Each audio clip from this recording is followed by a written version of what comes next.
Oi, meus monstrinhos preferidos! Hoje nós vamos estudar as funções químicas inorgânicas. Na verdade, nós vamos iniciar o estudo das funções químicas falando dos ácidos. Então, as funções químicas demonstram tudo que está no nosso universo, né? A partir das composições de organismos vivos, tá? E entre alguns a gente pode ter natural e também pode ter produzido em laboratório. Quais são as funções químicas inorgânicas que nós vamos estar estudando? Ácido, base, sal e óxido. Sendo que hoje a gente vai trabalhar especificamente os ácidos. O que a gente tem que lembrar? Primeira coisa, escala de pH. A escala de pH trata das soluções de pH 0 a pH 14, sendo que de 0 a 6 eu considero ácida, 7 neutra, 8 a 14 básica ou alcalina, tá? A gente pode estar falando tanto que é básico quanto alcalino. Aqui tem alguns produtos que a gente faz uso e demonstrando o pH. Água da torneira, pH 7, né, que a gente considera pH da água um pH neutro. Ácido sulfúrico, aquele ácido presente na bateria de automóveis, pH 0, então é extremamente ácido. Vinagre, 2,4, bem ácido também. Tomate, 4,5. Produtos de limpeza tem característica como base, tá? Para conseguir fazer o processo da limpeza. Aí um exemplo aqui que sempre acaba gerando dúvidas é a soda cáustica. Por quê? A soda cáustica tem característica corrosiva e mesmo assim ela é uma base, tá? Uma base de pH 9. POH, na verdade. Os ácidos. Os ácidos, então, vão ter característica do quê? Substâncias azedas, né? Vão estimular a salivação. É igual quando você pega um morango muito que tá azedo, né? Ele não tá docinho, limão, uma laranja, o que a gente faz? A boca da gente saliva, né? Então, estimula essa salivação. Corrosão, né? Corrói materiais metálicos. Boa condutividade elétrica desde que em solução aquosa. Por que existe a condutibilidade elétrica? Porque eles liberam íons. Nós vamos estar vendo na aula 17, falando da ionização dos ácidos, tá? Segundo Arrhenius, em solução aquosa, o ácido é quem? É quando dissolvido em água, ou seja, a minha solução dissolvida, o meu produto dissolvido em água, ioniza e vai liberar íons. Então, eu vou ter carga positiva e carga negativa. Onde a minha carga positiva, o meu cátion, vai ser o H+. Então, a característica do meu ácido é a presença de H+, tá? Os ácidos reagem com metais, produzindo gás hidrogênio e um sal do metal, tá? Então, quando eu tiver um ácido reagindo com um metal, eu vou ter a produção do gás hidrogênio, H2, e um outro sal metálico, tá? Aqui são exemplos de ácidos do nosso uso diário. Ácido acético, vinagre, o ácido tartárico, que é o ácido presente na uva, o ácido málico, que é o da maçã, o ácido cítrico, que é presente na laranja, na acerola, no limão, e o ácido fosfórico, que é o H3PO4, que é o ácido utilizado nos refrigerantes à base de cola, Coca-Cola, Pepsi, entre outros, tá? Então, tem a utilização do ácido fosfórico. Aqui tá uma identificação da presença do ácido, que eu comentei para vocês. Aqui, ó. Esse H+, é o que me dá a característica de um produto ácido. Quando eu faço a ionização, é com que eu possua essas cargas positiva e a carga negativa. Então, aqui é um processo de ionização, onde eu faço a quebra dessa molécula e quando ela quebra, ela se separa em íons, sendo cátion e ânions, tá? Esse aqui, o HCN, é o exemplo do ácido cianídrico. Como que eu vou formar a nomenclatura dos meus ácidos? A nomenclatura dos meus ácidos vai depender a qual categoria esse ácido pertence. Porque eu posso ter duas categorias de ácido, duas classificações. Primeiro, o ácido sem oxigênio. Então, o que seria esse ácido? É somente o hidrogênio e um outro elemento químico que não seja o oxigênio. Esses tipos de ácidos são chamados de hidraácidos. Ou os ácidos com oxigênio, que eu vou ter então o hidrogênio, a presença de um segundo elemento químico e terceiro o oxigênio. Esse é o oxiácido. Como que eu vou realizar nomenclaturas dele? No hidraácido, a minha nomenclatura, ela é padrão. Então, o que eu vou colocar? Eu coloco o nome ácido na frente, repito o nome do meu elemento químico com a palavra hídrico no final. Aí aqui eu tenho um exemplo, HCl. Cl é quem? É cloro. Eu tiro a minha vogal e insiro o hídrico. Então, fica ácido clorídrico. HBr, Br é quem? Bromo. Tiro o, insiro o hídrico. Então, vai ficar quem? Ácido bromídrico. Desculpa. Ácido bromídrico, tá? Então, essa é a nomenclatura do hidraácido. Sempre a palavra ácido, o nome do elemento e, por fim, eu termino com o hídrico, tá? Essa é a nomenclatura do hidraácido, sem segredo. Aqui eu tenho vários outros. Aqui é uma segunda forma de estar chamando esses meus ácidos. Como que é essa forma? Ó, HF. Ao invés da gente colocar... Aqui, ó, HBr. Um exemplo aqui, ó, HBr. Vamos aqui, que a gente já tem ele aqui atrás, ó. Ácido bromídrico, tá? HBr, coloquei o hídrico no final. Ou então, eu posso falar quem?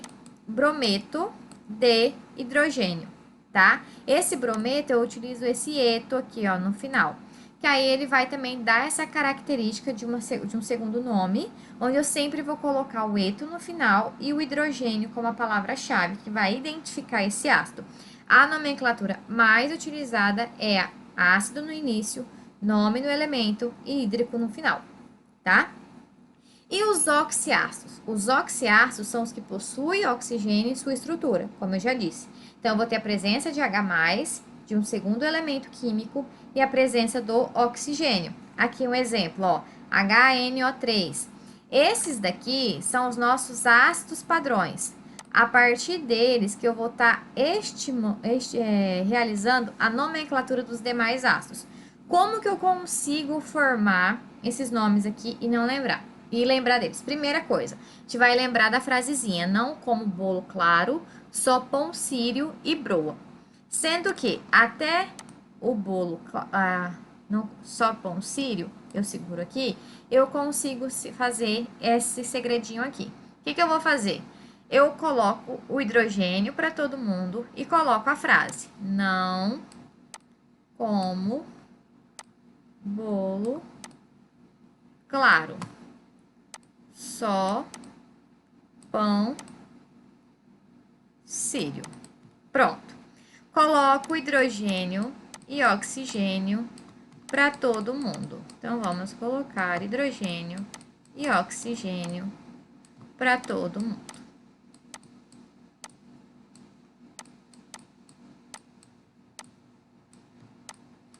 E como que eu vou saber qual o número que eu vou colocar no meu ácido padrão? A regra é a seguinte: eu coloco de 1 a 3 e de 1 a 4.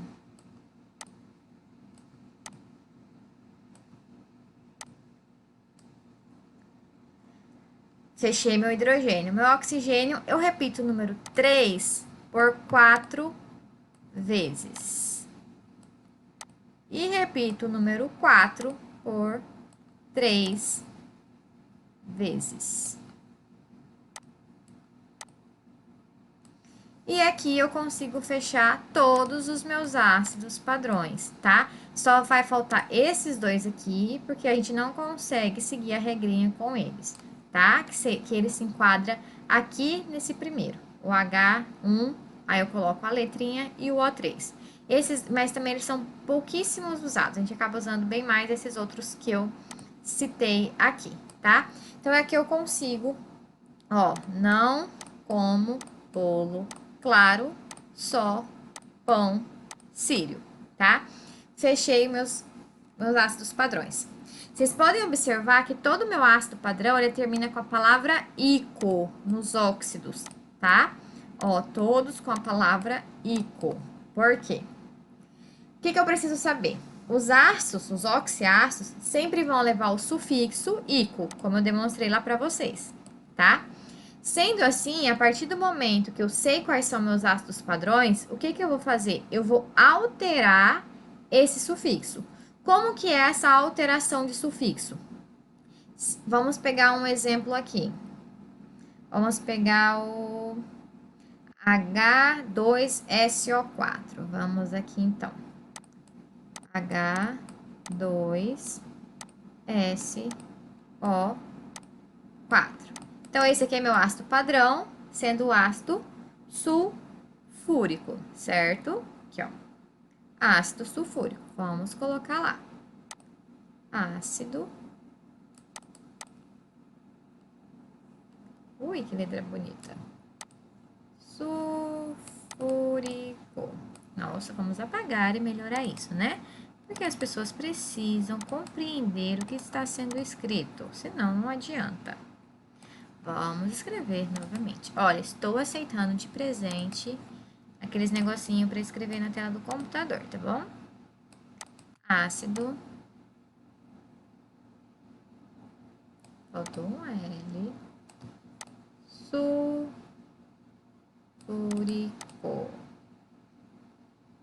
Vamos observar que aqui no final eu tenho a palavra ico, beleza? O que acontece? Se esse ácido ganha um átomo de oxigênio, então, de H2SO4, ele vai se tornar H2SO5. Ó, ele ganhou um átomo de oxigênio. Quando ele ganha um átomo de oxigênio, o que acontece? Ele vai ganhar a palavrinha per na frente. Então, vai ficar como o nome desse ácido? Ácido sulfúrico.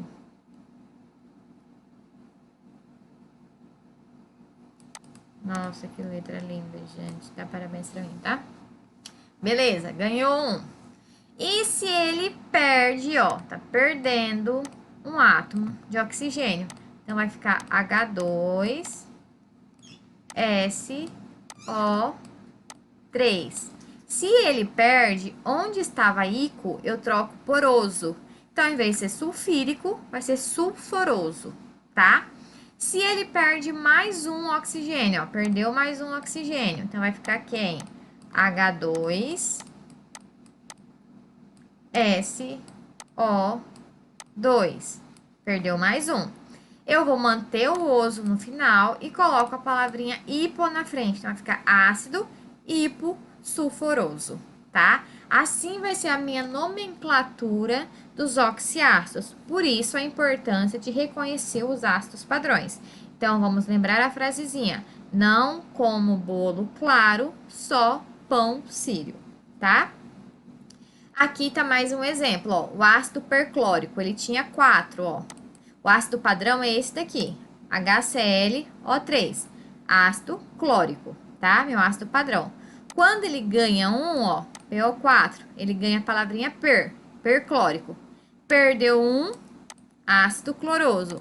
Perdeu dois, ácido hipocloroso, tá? Questão da força dos ácidos. Quando eu tenho um ácido forte e quando eu tenho um ácido fraco. Quando eu tô falando de um hidraácido, é regra. Forte é HCl, HBr e HI. Moderado, HF. Os demais são fracos, tá? Então, forte, HCl, HBr, HI. Moderado, HF. O que me sobrou é um ácido fraco, considerando os hidraácidos sem a presença de oxigênio. Quando eu falo da questão dos oxigênios, nós vamos ter que analisar a quantidade possível de oxigênio e hidrogênio a se ionizar. Como que eu vou fazer isso? Eu vou verificar por quantidade de oxigênio e hidrogênio presente. Aqui, ó, ácido sulfúrico. eu tenho 4 oxigênios e 2 hidrogênios. Eu faço a subtração, oxigênio menos hidrogênio. 4 menos 2 igual a 2. Se eu tenho 2 ou mais, ele é forte. Se no meu cálculo deu 1, é moderado. 0 é um ácido fraco, tá? Então, para eu saber a força do meu oxiácido, eu sempre vou estar fazendo a subtração entre o oxigênio e o hidrogênio. Lembrando que o H2CO3, se você fizer a subtração, vai dar 1. Então, ele seria um ácido moderado. No entanto, comprovado cientificamente via laboratório, ele é um ácido fraco, tá? Então, o H2SO3 é uma exceção à regra. Temos outra situação. Quando que eu vou estabelecer a força? Aqui, que a gente falou da questão da subtração. Aqui eu também posso trabalhar quanto ao grau de ionização. O que é esse grau de ionização? É o meu alfa igual número de moléculas ionizadas dividido pela meu número total de moléculas, tá? Meu número total de moléculas do ácido. Se der 50% ou mais, ele é forte. Se der entre 5% e 50%, 5 a 50%, ele é moderado. Abaixo de 5%, ele vai ser um ácido considerado fraco, tá? Então, aqui se eu tenho menos de 5%, é um ácido fraco, tá? No meu grau de ionização. E aí, vocês podem estar fazendo as atividades da aula 16. Agora, eu vou passar para vocês os slides da aula 17, tá? Vamos lá na nossa aula 17. A aula 17 vai tratar da ionização dos ácidos. Como que funciona, então, essa ionização dos ácidos? A ionização é o caráter que eu vou ter de fazer a separação de cargas positivas e cargas negativas, os meus íons, tá? Foi em 1850 que os cientistas começaram a verificar essa possibilidade de separação, tá? E começaram a verificar que tinha uma carga, uma natureza elétrica nessa matéria, né? Que foi Thomson que propôs esse modelo. No século XIX, o que acontece? Eles começam a estudar a condutibilidade elétrica. E quando eles começam a fazer esse estudo, eles verificam a necessidade da carga positiva e da carga negativa para efetuar a luz, né? Então, para eu ter uma corrente elétrica, eu preciso ter uma condução elétrica. E para essa condução elétrica, eu vou precisar de verificar o quê? Primeira coisa, que quando eu tenho água dissolvido, eu vou ter como uma condução de corrente elétrica. Porque eu tenho H+ ou H- na formação da água, tá? Então, se a lâmpada ela acende com o fio, gerando mergulhados nessa solução. No entanto, outros compostos, a luz permanecia apagada. Por quê? Porque eu não tinha essa presença de carga positiva e carga negativa. Tanto é que se a gente olhar nas pilhas, eu tenho um polo positivo e um polo negativo. Por quê? Porque vai ser essa troca que vai originar a minha corrente elétrica, tá? Então, as soluções que conduzem corrente elétrica são chamadas de eletrolíticas ou iônicas, tá? E aí, a gente vai estar falando de alguns tipos de sais e ácidos. E nas soluções que não conduzem corrente elétrica são chamadas de não eletrolíticas ou moleculares. Aí, um exemplo é a sacarose. Como que vai funcionar essa ionização? A ionização, ela acontece nos ácidos. A dissociação acontece nos sais. Então, a gente vai ver a dissociação depois. Agora, a gente vai dar foco na ionização. O que acontece na minha ionização? Eu quebro essa molécula. Quando eu quebro essa molécula, eu libero H+ e Cl-. Então, eu tô originando íons, tá? Então, quando eu faço a originação de íons, eu tenho carga positiva e carga negativa. E a partir disso, a gente pode considerar que na presença de água, eles são bons condutores elétricos, tá? Vamos aqui, ó, compostos moleculares mais água, ionização. Então, meus compostos moleculares, eu coloco ele característico de quem? Dos meus ácidos. Aqui mais um exemplo, ó, HCl. Eu tenho aqui a presença de água. O que eu faço? Eu quebro a minha ligação. Quando eu quebro a minha ligação, eu libero cátions e ânions, cargas positivas e cargas negativas. E com isso, eu consigo a presença de íons livres, tá? Aqui tem mais exemplos de ionização. Aqui, ó, eu tenho a presença de ionização com o oxigênio também, tá bom? Que são meus oxiácidos que a gente consegue, onde eu separo o hidrogênio da demais parte da molécula, tá? Então, é essa parte que vocês precisam estar compreendendo da ionização. Então, o que é a ionização? É eu pegar uma molécula, um ácido, e fazer a quebra dela. Quando eu faço essa quebra, eu consigo fazer com que eu tenha a produção de íons, onde eu vou ter íons com cargas positivas e com cargas negativas, tá? Por isso que eu tenho já a minha ionização. Quando a gente chegar no sais, eu vou explicar para vocês a diferença da dissociação, mas nosso ponto agora é a ionização, ok? O que mais que eu posso estar falando da ionização para vocês? Eu posso estar classificando os meus ácidos de acordo com a quantidade de hidrogênios que se ionizam, tá? Então, se eu tenho 1 igual a HCl, eu tenho 1 hidrogênio. Eu tenho, então, um hidrogênio monoácido. Se eu tenho a presença de 2 hidrogênios ionizáveis, o caso aqui do H2SO4, então, eu tenho um diácido. Se eu tenho a presença de 3, caso aqui do H3PO4, então, eu tenho aqui um triácido. E se eu tiver 4 hidrogênios, aí eu vou ter um tetraácido. E essa vai ser a quantidade de hidrogênios que eu tenho aqui, que se ionizaram, que se separaram da minha molécula. Lembrando que quanto mais forte o meu ácido, maior a característica de ionização dele. Tanto é que se a gente voltar lá naquela questão da porcentagem do grau de ionização, acima de 50%, ele é o quê? Ele é forte. Ele vai ser moderado de 5 a 50%. E fraco, sendo menor que 5%.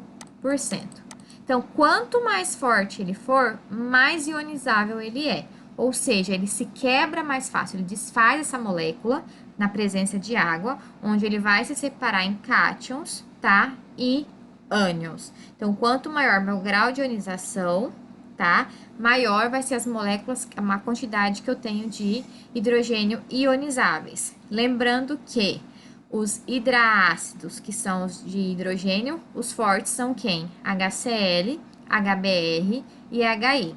E os oxiácidos, nós vamos ter que fazer o cálculo, que é da questão do quantidade de oxigênio menos a quantidade de hidrogênio. 1 moderado, 2 ou mais forte e 0 é um ácido fraco, tá? Os ácidos fracos, a ionização deles é bem baixa. Então, você vai ver que a quantidade de hidrogênios que se ionizam é bem menor, porque na maioria das vezes a molécula não vai ter uma quebra suficiente. Então, a molécula formada vai ficar muito parecida com a molécula de origem, tá? E agora, vocês ficam com as atividades e na próxima aula nós fazemos a correção. No caso, né, hoje mesmo, terça-feira, às 9 horas, às 21 horas, né? Nos encontramos no chat e fazemos as resoluções das questões. Um ótimo dia para vocês e fiquem com Deus.